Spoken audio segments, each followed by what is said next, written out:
Parlez-moi d'amour. Podcast.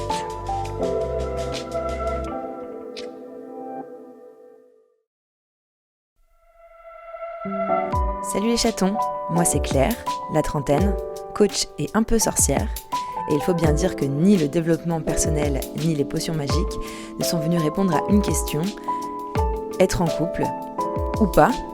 Et si oui, comment?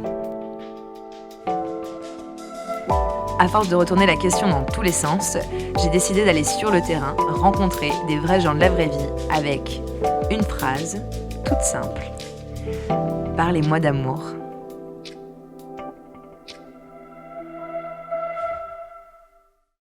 Épisode 2, tous les couples de ma vie, avec Laura Cherfi et Fabrice Desbonny.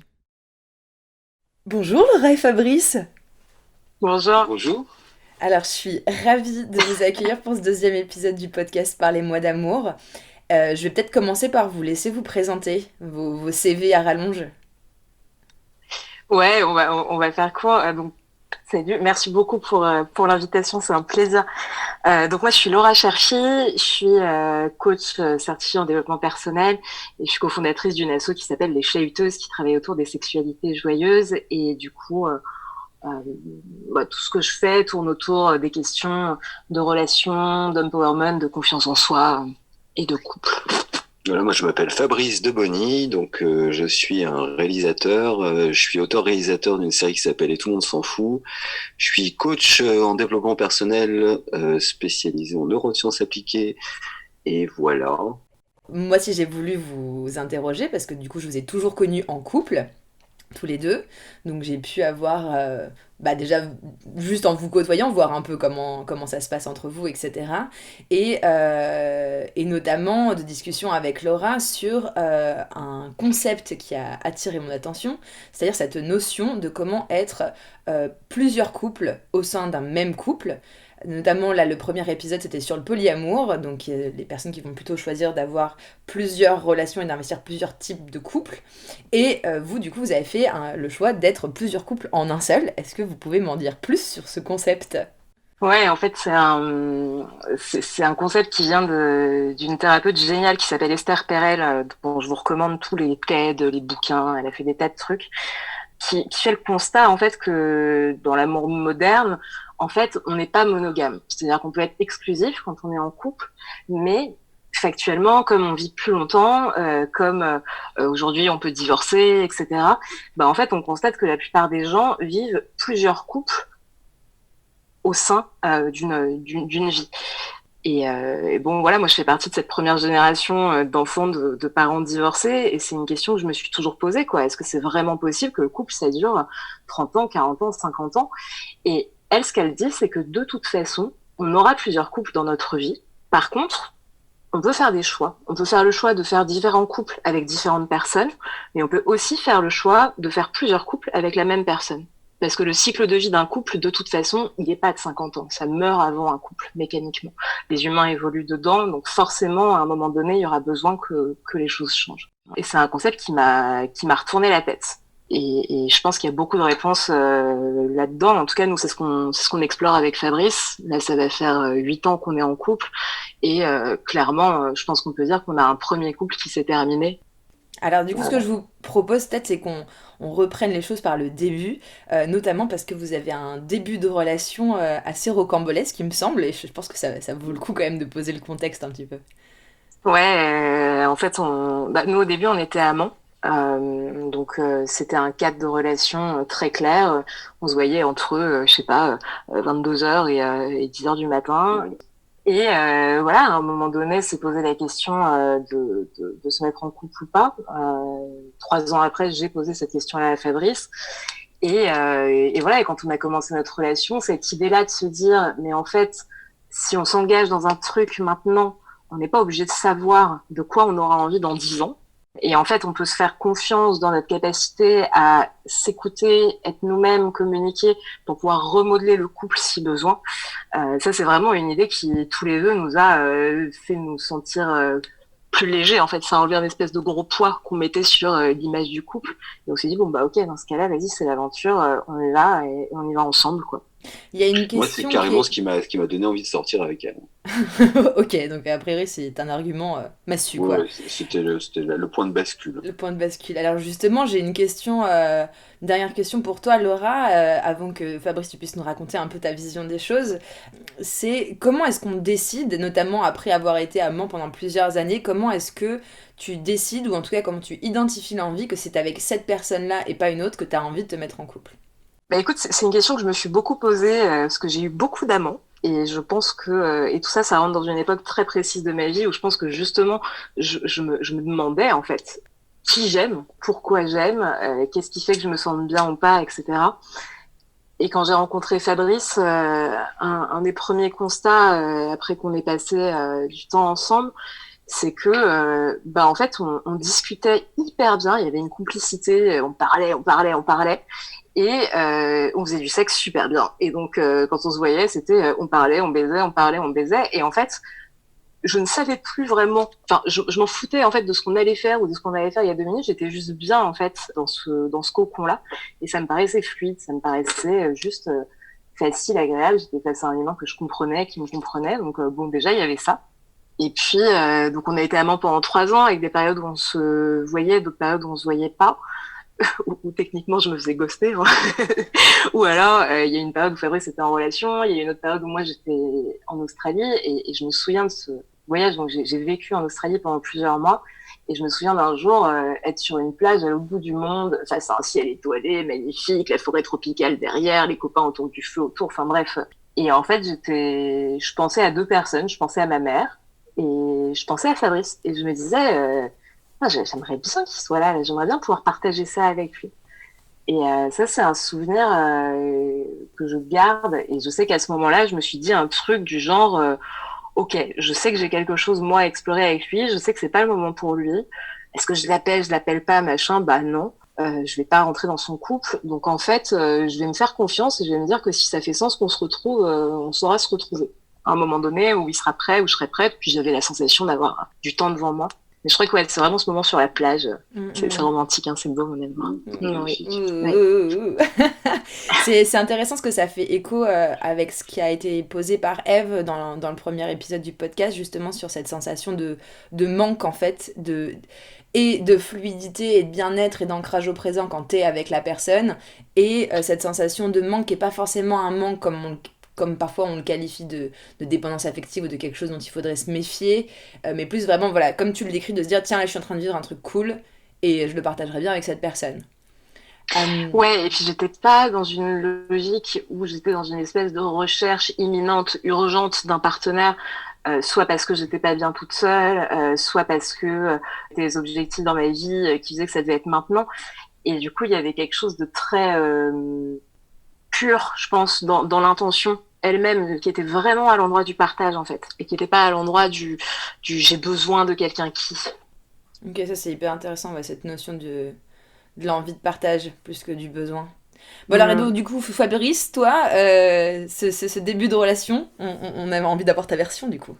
Moi, j'étais à des kilomètres de la description de Laura, en fait. Donc, moi, déjà, je ne voulais pas être en couple. Ça m'intéressait pas. Je sortais au plus d'une histoire où je m'étais bien pété la gueule. Je vivais comme beaucoup de mecs blancs hétéros cisgenres de ma génération, avec question qui faisait que j'étais complètement séparé entre trois rôles qui étaient, on va dire, la bête, le prince et le père.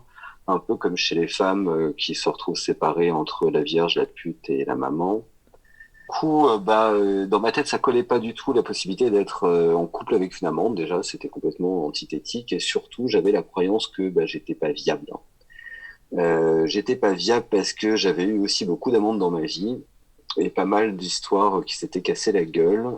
Et du coup, j'en avais déduit que j'étais pas fait pour être en couple, que j'étais pas stable, et donc j'étais plutôt en train de renoncer à ça à l'époque en fait. Et alors qu'est-ce qui a Voilà. fait que ça a basculé notamment tu m'avais parlé aussi par rapport aux injonctions qu'on peut recevoir quand on est né homme, hein, donc pour la petite définition, cisgenre c'est quand tu t'identifies au sexe qui t'a été attribué à la naissance. C'est ça. Et donc, voilà, tu m'avais aussi évoqué ce côté des injonctions, le rapport à l'infidélité, à la culpabilité. Est-ce que tu peux nous en dire un peu plus?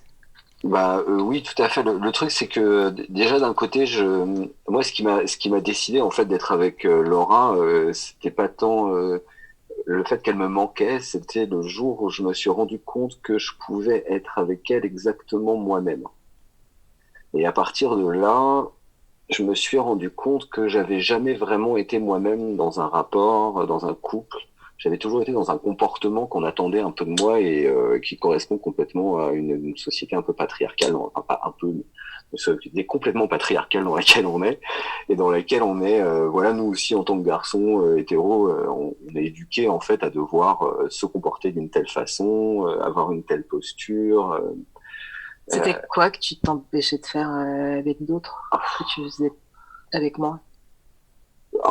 Moi personnellement, déjà rien que le fait d'être avec Laura, de pouvoir avoir la discussion sur le fait que tiens, on peut avoir plusieurs couples. Donc ça veut dire qu'à partir de là, j'étais avec quelqu'un avec qui je pouvais avoir un dialogue, même sur le fait que bah tiens, j'ai la possibilité en fait d'avoir du désir, juste du désir en fait pour d'autres corps, sans forcément passer à l'action. Mais rien que le fait de pouvoir le dire, pas que ce soit un tabou, c'était extrêmement libérateur en fait, et ça faisait que à partir de là, en plus, mon attention était complètement braquée sur Laura parce que j'avais plus besoin je me sentais plus en fait enfermé dans cette espèce de rôle qui fait qu'en fait ma sexualité en fait ça devient un objet de négociation. En fait, la sexualité devient un objet de négociation. Je te donne ma sexualité et en échange tu vas me donner ta fidélité, ton attachement.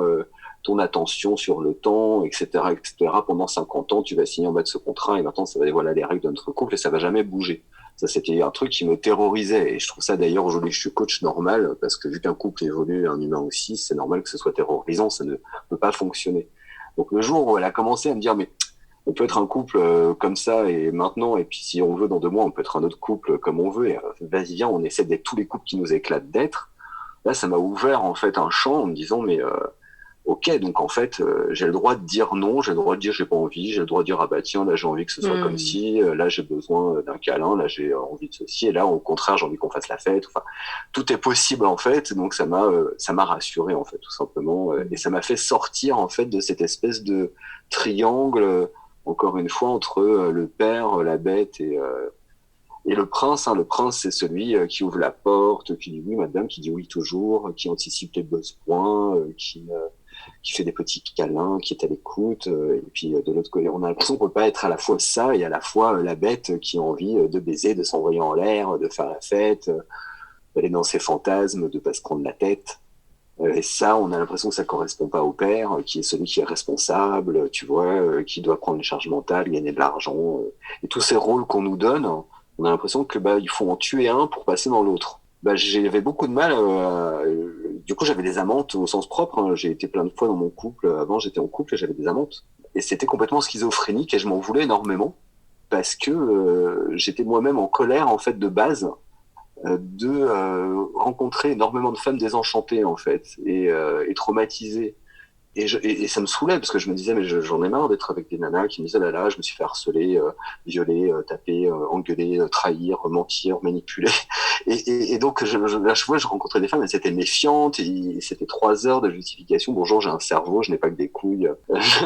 Et donc j'en voulais aux hommes et moi-même en fait me retrouvant pris dans ces paradoxes, je me disais mais alors si t'as des amants, tu participes toi-même complètement de ce système.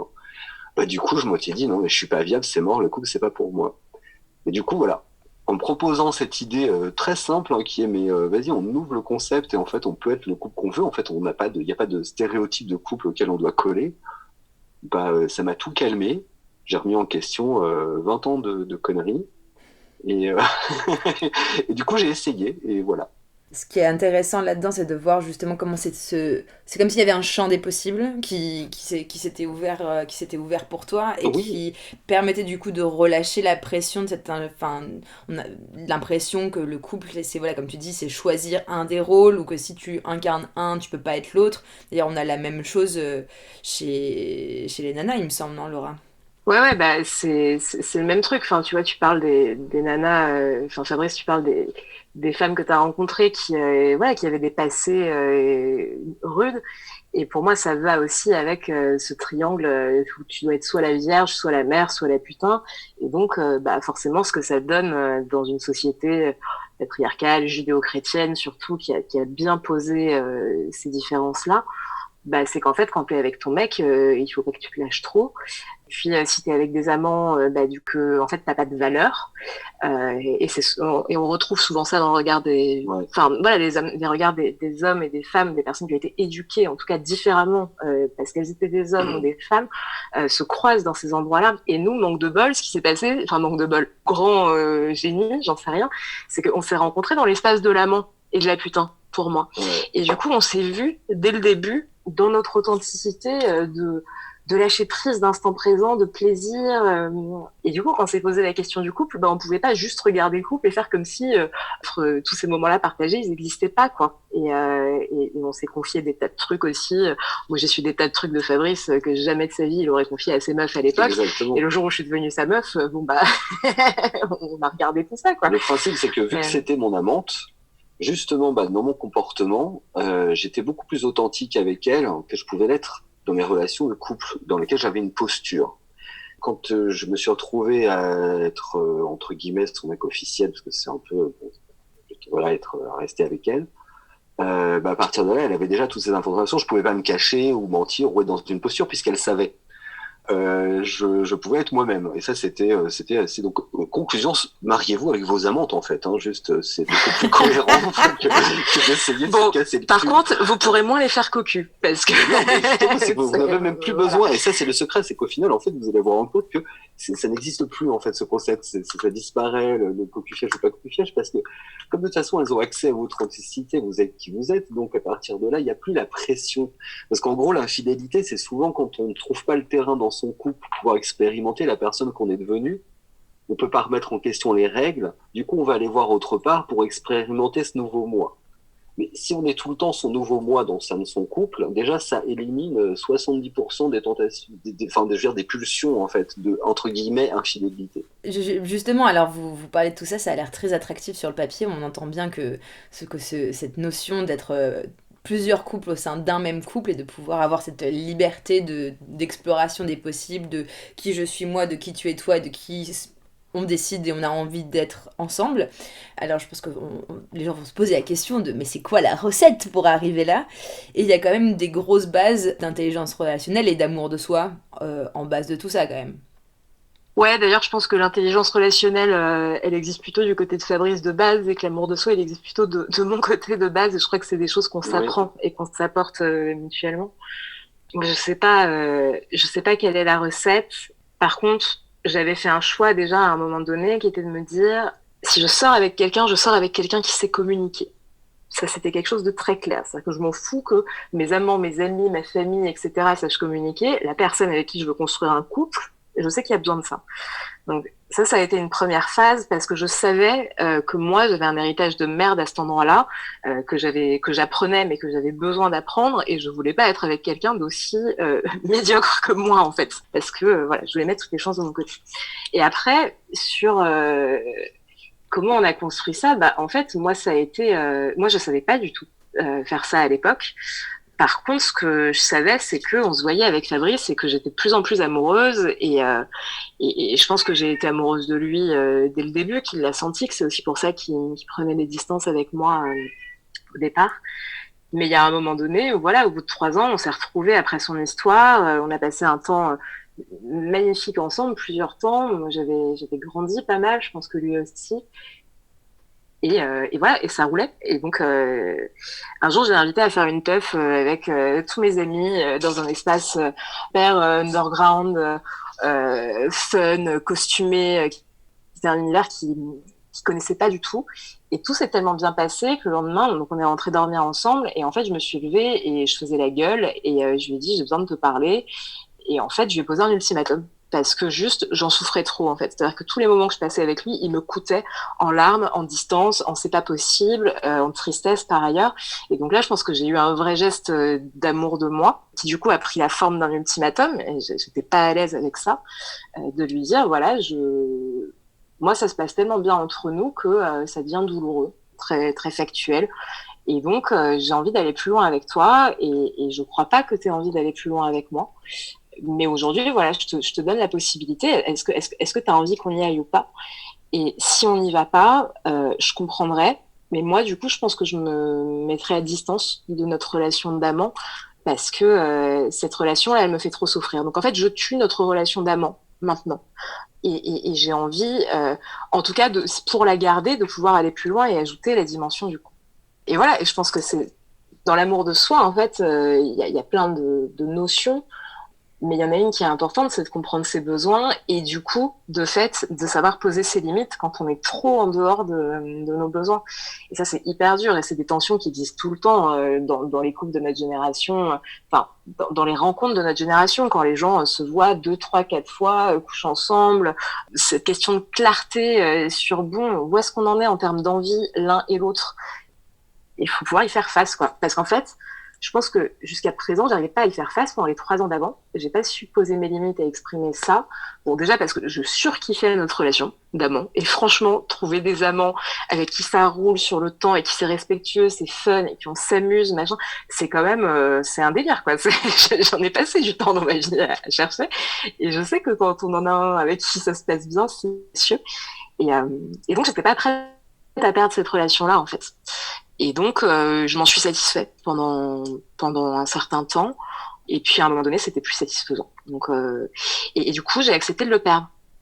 J'ai accepté l'idée de perdre cette relation. Et je pense que c'est parce que j'ai fait ce choix à un moment donné de me dire, bon, bah, ce sera mes besoins à moi d'abord, avant l'existence de cette relation avec lui, que j'ai pu m'autoriser à être vraiment honnête, en fait. Et à vraiment poser sur la table ce que j'avais à poser sur la table. Ça, c'est un élément que je trouvais hyper fort, c'est le fait d'être pas... Enfin, que justement dans l'amour de l'autre, dans la volonté de construire avec l'autre, il y a cet élément qui revient, c'est d'être prêt à perdre l'autre, malgré voilà, toute l'affection, tout l'amour, toute l'envie que tu peux avoir, mais c'est justement d'avoir cet ancrage, en fait, cette solidité-là, de se dire, bon, bah, voilà, je fais passer mes besoins et mes, comment dire, ouais, mes limites, quoi, avant de tout miser sur cette relation, et c'est pas genre la relation ou moi, c'est genre je me fais passer en premier, et que ça ouvre justement un socle plutôt sain pour construire par-dessus. Et notamment, enfin, cette posture-là, peut-être que tu peux nous raconter un petit peu ce qui a découlé justement de cet ultimatum, comment ça s'est passé? Moi, au départ, l'ultimatum, je l'ai pas du tout écouté. Voilà. Après non plus d'ailleurs. En fait, j'ai pas du tout écouté l'ultimatum. Mais effectivement, j'ai pris au sérieux. Je me suis dit, ok, il faut que je réfléchisse. En gros, je vois ce qu'elle veut, ce qu'elle attend au bout d'un moment. C'est la régularité. Et exactement comme Laura. Oui, enfin, c'était déjà régulier, hein. On se voyait Oui, toutes les semaines, tu vois, pendant 3 mois, et à un moment donné, bon, c'est régulier. Oui, mais bon, il y Ça avait va au-delà, c'est de l'engagement, c'est de l'investissement, en aussi fait. la sécurité sur le fait que ça allait continuer à être régulier. C'est de l'engagement. Engagement. Moi, je me suis retrouvé à me rendre compte que quelque chose avait changé le jour où j'avais mon pinceau à la main et j'étais en train de repeindre sa chambre. Parce que elle m'a quand même dit oui, je vais prendre la distance avec toi, et elle est allée emménager à 500 mètres de chez moi, donc techniquement, elle s'est beaucoup rapprochée géographiquement. Je vous jure que ce n'était pas pour le stalker, je vous le promets. Bah du coup, voilà, je me suis vite retrouvé aussi dans son appartement à l'aider à emménager et tout, etc. De toute façon, en fait, c'était cohérent d'essayer de sortir avec Laura encore une fois parce que on avait été amants, je pouvais être moi-même dans cette relation, et comme j'avais déjà testé en fait toutes les autres formules, etc. Bah là, j'allais tester une autre possibilité qui était juste d'arrêter de jouer un rôle. Du coup, bah c'était juste logique. Encore une fois, là aussi, il y avait cette idée que pour une fois, c'était pas un amour de Walt Disney en fait. C'est-à-dire que Il n'y avait pas cette idée de je m'engage sur un contrat immuable et sur un désir qui ne va jamais varier, et je ne m'engage pas à ceci, à cela. Il n'y avait pas cette idée, justement, c'était pas de l'amour no matter what, tu vois, c'était de l'amour avec du soutien, bien sûr, pour le meilleur et pour le pire, mais justement, comme dit Laurent, en connaissance de nos besoins et de nos limites, et de nos défauts aussi. Et on connaissait bien nos défauts. Et du coup, ça valait vraiment la peine d'essayer pour ça, parce que c'est parce qu'il y avait, encore une fois, ce respect de ses propres limites et le fait de savoir concrètement qui je suis, ce que je fous là, et en fait ce que je veux vraiment. Et donc, oui, je suis prêt à la perdre parce qu'au bout d'un moment, si ça fonctionne pas, je sais que ça ne fonctionnera pas, mais en même temps, je suis prêt aussi à m'adapter et à être souple et à pas la perdre pour les raisons pour lesquelles en fait on se sépare la plupart du temps, qui sont je n'ai plus de désir pour toi, tu m'as mal parlé, ou je sais pas quoi, ou je refuse de te parler parce que je connais pas mes émotions, des trucs à la con comme ça. Mais si au moins si on se séparera, c'est vraiment parce que ce sera structurel, tu vois, et vu qu'on aura toujours été nous-mêmes jusqu'au bout, bah au moins Ouais, ce qui il y amène aura pas de presque. faux semblants. Et puis ce qui amène même presque aussi des séparations qui se font dans le calme et la bienveillance et qui du coup éloignent aussi des ruptures à Voilà, coups de vaisselle exactement. cassée et où justement juste tu poses hein, bon bah en fait là ça le fait plus, en règle générale l'autre du coup le constate autant que toi et il y a cette espèce de bienveillance et de compassion dont on parlait avec Eve de Candeli dans le polyamour, de se dire en fait j'ai envie de ton bien et t'as envie de mon bien, donc en fait si on se rencontre à deux que bah ça fonctionne pas, bon bah arrêtons là, et oui c'est triste et oui c'est dommage, mais voilà il n'y a pas de vaisselle cassée et de haine et de colère parce que justement il y a une base de communication, mais il me semble quand même que j'entends bien hein, tout le procédé sur connaître ses besoins, connaître ses limites, les exprimer à l'autre, être connecté avec ses désirs profonds, etc., s'autoriser à être soi-même et à être toutes ses facettes avec l'autre.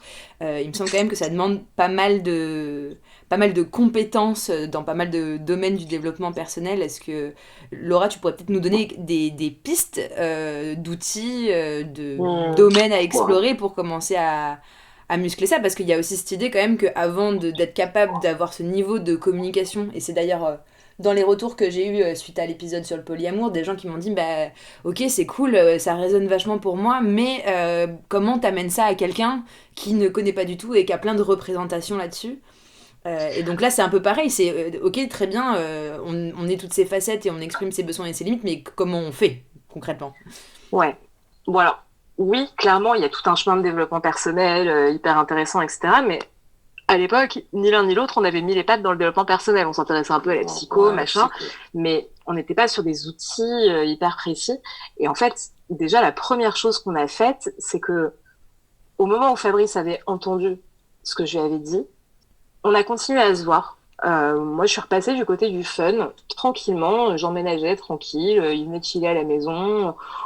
C'était très spontané. Et en fait, on a fait un choix qui était le choix d'en parler. Et on a fait le choix, en fait, de construire notre contrat. Et donc, déjà, juste d'exprimer ça, que ce soit explicite.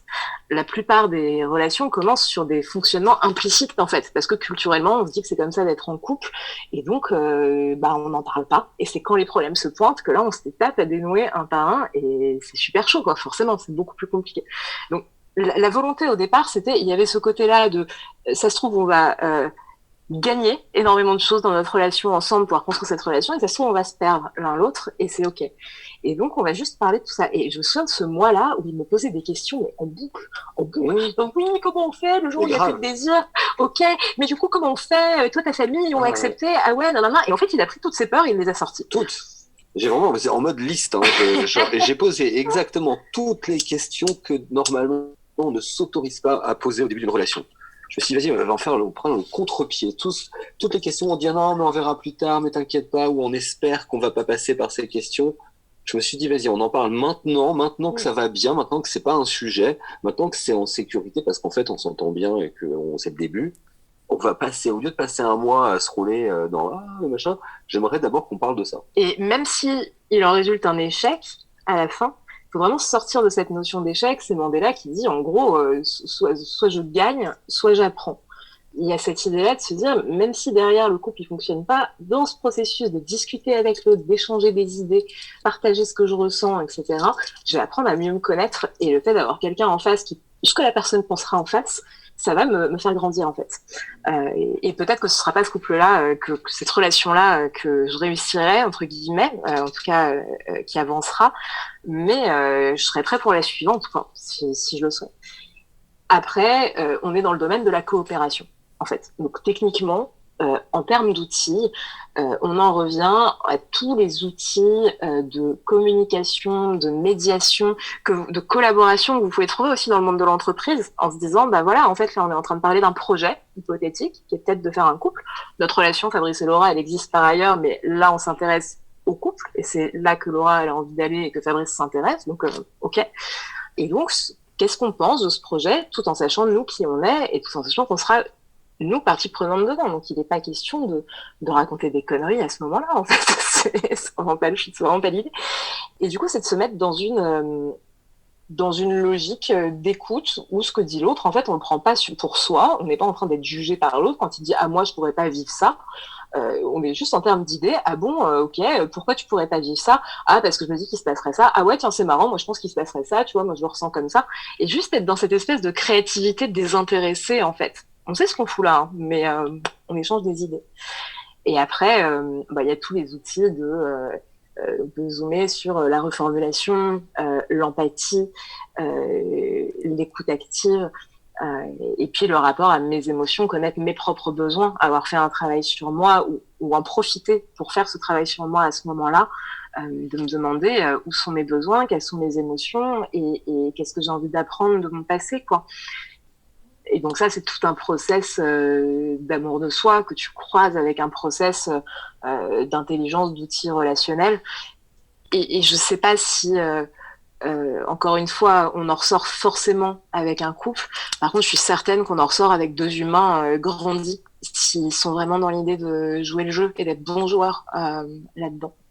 Et c'est pour ça que tu vois, quand tu parles de ces ruptures, de ces séparations qui se font dans une espèce de calme absolu, moi j'ai des souvenirs, voilà, de personnes qui sont sorties de relations et ouais, il y avait une sérénité et qui avait l'air partagée en fait par les deux, même si ça fait mal, même si machin.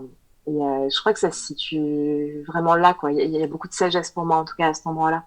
Et alors justement, tu parlais d'amour de soi et de comment on identifie ses besoins, comment on répond soi-même à ses besoins, etc. De parenthèse perso, mais effectivement, je trouve que en tout cas dans mon approche des relations, ce travail d'amour de soi, il a vraiment énormément changé la donne et ma façon d'envisager les relations aux hommes et ma vision du couple, etc. Notamment d'avoir gagné Oui. en indépendance, tu vois, affective, émotionnelle, et puis voilà, de me donner cet amour plutôt que d'être en train de le chercher à l'extérieur. Et toi d'ailleurs, tu animes un programme qui s'appelle Self Love. Alors c'est l'instant pub, raconte-nous en quoi ça consiste. Bah ouais, c'est ça, hein. C'est ça. Parce qu'en gros, moi j'ai commencé à bosser autour des sexualités, je me suis intéressée aux relations. Bon bah voilà, je suis retombée sur l'amour de soi, comme truc qu'on peut faire déjà dans notre coin, comme un process de connaissance de soi et d'apprendre à vivre avec soi-même. On sait qu'on va passer notre vie avec nous-mêmes. Donc si je travaille ma relation à moi, forcément, je vais me pointer différemment dans ma relation aux autres et dans ma relation au monde et à ce que je fais dans le monde.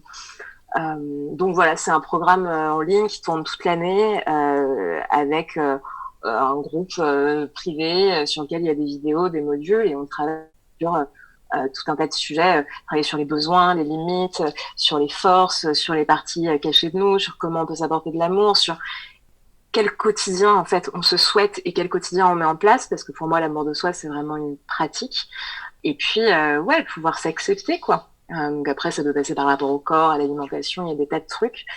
Mais en tout cas que vous fassiez ce chemin dans mon programme ou ailleurs, s'intéresser aux notions d'amour de soi, je trouve que c'est non seulement fondamental, mais ce sera jamais du travail perdu. En plus, je trouve que ce qui est hyper intéressant avec cette notion d'amour de soi, c'est comment, en plus, ça vient se recouper avec les notions de consentement qui sont hyper centrales au sein des chahuteuses, de comment est-ce que tu pratiques à la fois pour l'autre, donc c'est-à-dire comment est-ce que tu poses la question à l'autre si c'est ok, que ce soit pour de la sexualité, de la sensualité, de l'intimité, ou même genre partager une émotion ou un élan, mais aussi comment cette pratique d'amour de soi permet de développer le consentement avec soi-même et d'être soi-même plus capable d'exprimer ses limites, ce qui est ok, ce qui ne l'est pas, et du coup de faciliter une façon de... Ce que vous disiez qui avait l'air d'être central dans la construction de notre relation, c'est comment est-ce que j'exprime ce dont j'ai besoin. Mais pour pouvoir l'exprimer et être moi-même avec l'autre, il faut déjà que je sache qui je suis et quels sont mes besoins, et d'un rapport d'honnêteté avec soi-même. Et c'est là que je trouve que c'est une porte ouverte en fait vers ces notions-là qui sont hyper intéressantes pour la relation, quoi.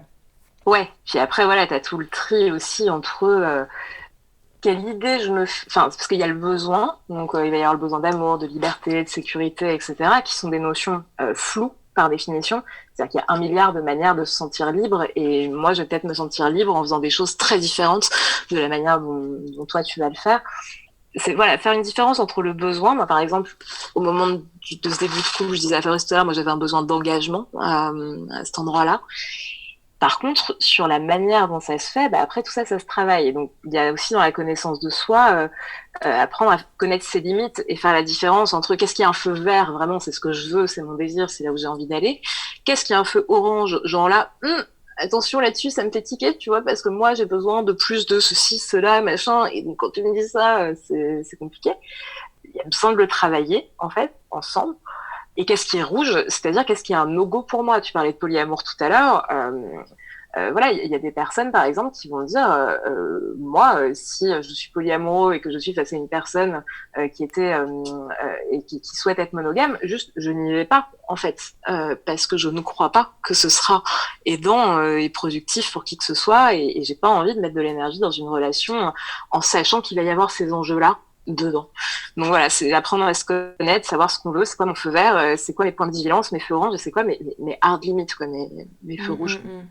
Et d'ailleurs, il y a plein de sujets qui recoupent l'intelligence relationnelle, les besoins, les valeurs, l'amour de soi, l'estime de soi, qu'on retrouve d'ailleurs dans les vidéos de la chaîne Et tout le monde s'en fout, qui sont voilà, pour ceux qui n'auraient pas envie de se lancer dans un programme hyper engageant, ou qui auraient envie de tâter déjà un peu le terrain de à quoi ça ressemble le développement perso et ses notions, voilà, de première façon d'aborder les sujets de manière hyper ludique avec des petites vidéos bien sympathiques. Alors du coup, peut-être pour boucler cette interview, j'ai une question.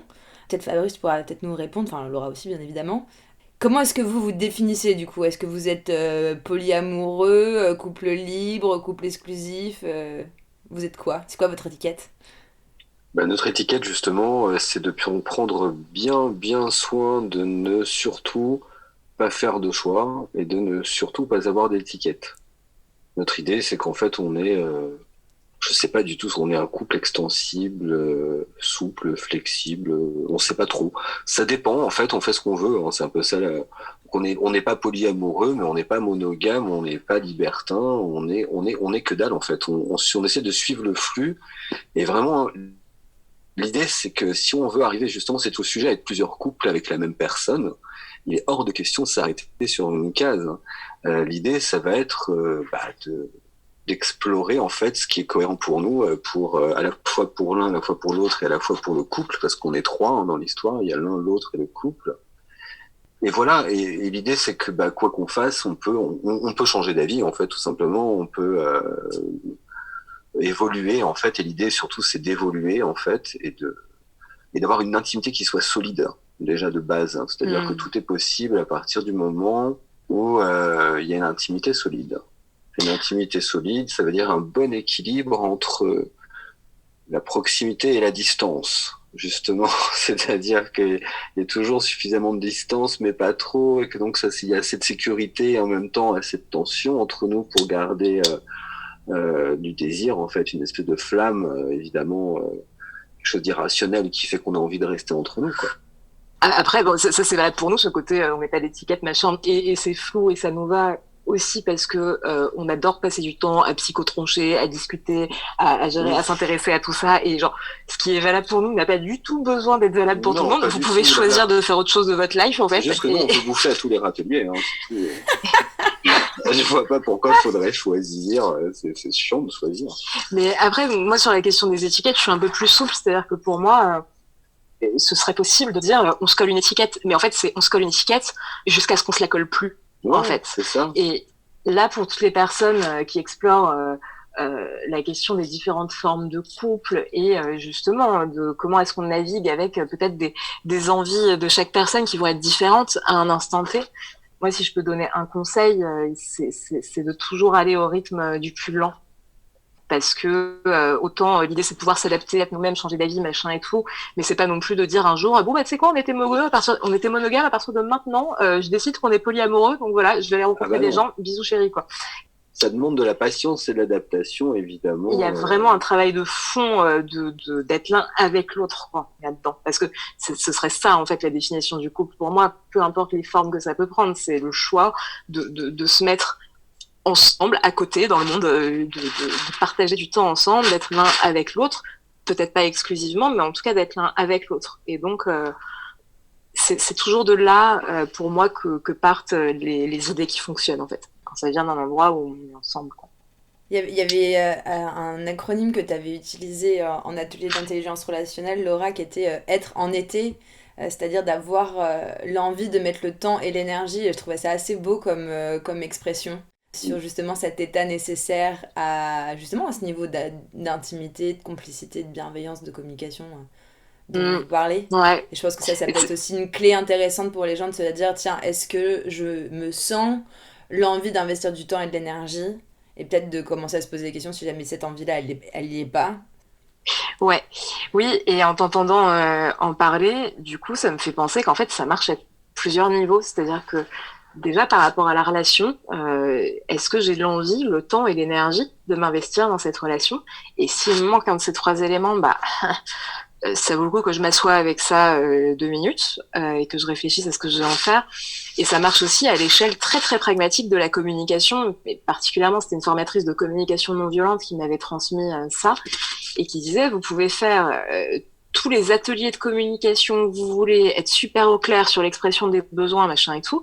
Si les deux personnes n'ont pas l'envie, le temps et l'énergie, donc ne sont pas en été pour avoir cette conversation, ça va être compliqué d'être dans une communication non violente. Et donc, voilà, c'est le matin, quand je passe entre deux portes et que je balance un truc à Fabrice juste parce que j'y pensais, alors que c'est pas du tout le moment, en fait, factuellement.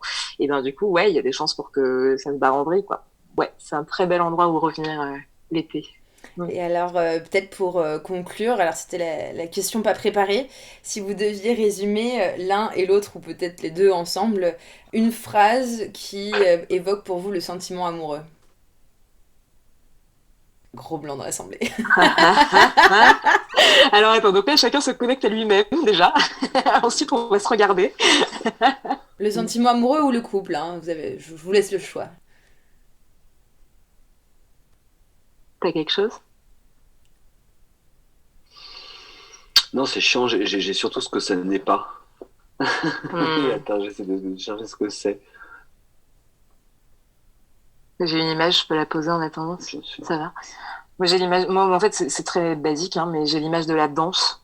Mais du coup, j'ai l'image d'une danse où le leadership il tourne et où on n'est pas dans des rôles prédéfinis par si on est censé être le meneur, le suiveur, l'homme, la femme, mais juste en fait, bah on danse ensemble et on se passe je sais pas, on est en co-création, en co-construction de cette danse quoi. Donc parfois il y en a un qui mène, parfois c'est l'autre et ça peut prendre plein de formes. On ne sait pas quelle forme ça prendra forcément. Par contre, on sait qu'on a envie de danser ensemble parce qu'on aime bien ça, quoi.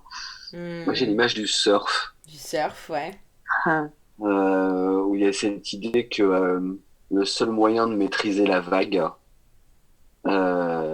c'est de savoir épouser sa forme, donc d'être souple et flexible, tout en restant toujours debout sur la planche, ce qui représente ton estime de toi. Parce que si tu casses la gueule de la planche, tu te fais emporter par la vague. Mais si tu essaies de résister à la vague et de faire en sorte que la vague elle soit comme tu veux, absolument, machin, etc., tu te la prends dans la gueule. Du coup, être en couple, bah, c'est accepter que de faire du surf. Et pour que ça dure, vu qu'un couple, c'est la vague, c'est une espèce d'entité imprévisible qui se transforme en permanence, qui est tellement chargée d'émotions, de romantisme, de beauté, de choses irrationnelles, etc., que bah, il faut être un super surfeur, tout simplement. Super. Bon, et écoutez, merci beaucoup Fabrice et Laura pour votre temps et toutes ces informations. Je mets dans les informations YouTube tous les liens pour vous retrouver, que ce soit vers Et tout le monde s'en fout, vers les chahuteuses, vers le programme Self-Love, etc. Merci à toi, c'est magnifique, on adore ton projet. Franchement, on est Ouais. à la fois hyper honorés d'être là dans les premiers épisodes et moi je suis super impatiente de pouvoir tous les écouter et voir les humains qui vont venir se confier parce que je suis sûre qu'on va retomber sur beaucoup de diversité en fait. Et voilà, merci de poser ça, de créer ça dans le monde. Cool, merci à vous. Et puis je vous dis à très bientôt alors. À très bientôt. Salut, ciao. Voilà les chatons, c'était le 2e épisode de Parlez-moi d'amour. Je vous donne d'ores et déjà rendez-vous pour la suite. Je fais du tri dans mes intervenants et dans mes sujets et je reviens vers vous très très vite.